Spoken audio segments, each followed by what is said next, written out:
आहार शुद्धौ सत्व शुद्धि सत्व शुद्धौ ध्रुवास्मृति। आहार शुद्ध होना चाहिए। जो भी भगवत भक्त होगा उसका आहार कभी भी अपवित्र नहीं हो सकता।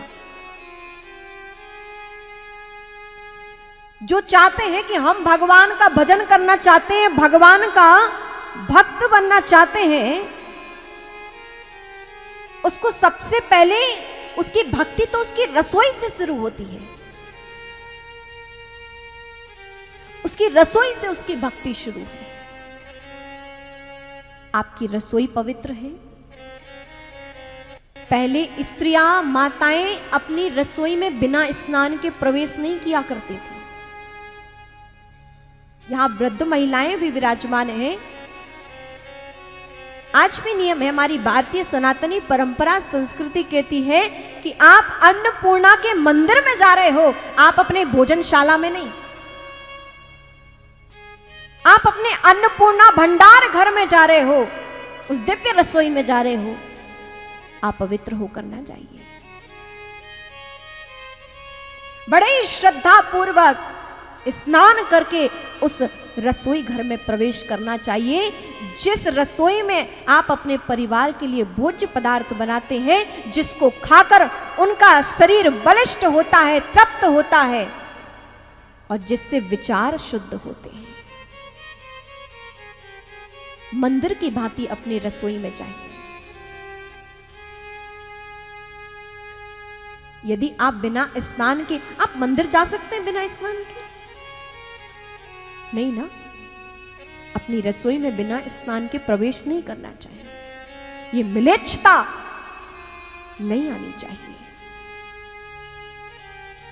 जब आप शुद्ध स्नान करके सकारात्मक ऊर्जा से भर के आप अपनी रसोई घर में जाते हैं, तो आप स्वयं एक ताजगी से भरे हैं। स्नान करके गए, स्नान के बाद चैतन्यता आ जाती है। जब आप स्नान करके रसोई घर में प्रवेश करते हैं, भगवान का भजन चिंतन करते हुए आप भगवान का भोजन बनाते हैं। भगवान को भोग लगाकर जब आप अपने परिवार के सदस्यों को परोसते हैं, जब वो भोजन करते हैं, तो स्मरण रखना, भोजन का स्थूल भाग मल बनाता है। जब आप जो भोजन खाते हैं उसका स्थूल भाग मल बनाता है। उसका मध्य भाग आपके शरीर में जो मांस है वो बनाते हैं, और उसका एक सूक्ष्म भाग, भोजन का सूक्ष्म भाग आपका मन बनाता है, मन का निर्माण करता है।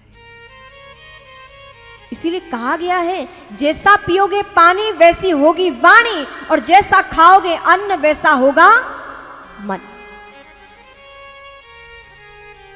जैसा खाओगे अन्न वैसा होगा मन।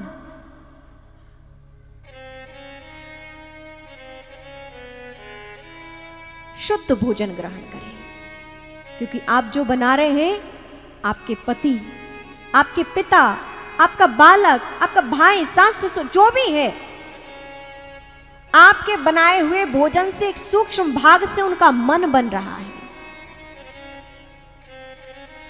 और मन में कैसे विचार उत्पन्न हो, उसमें भोजन भी एक नींव है।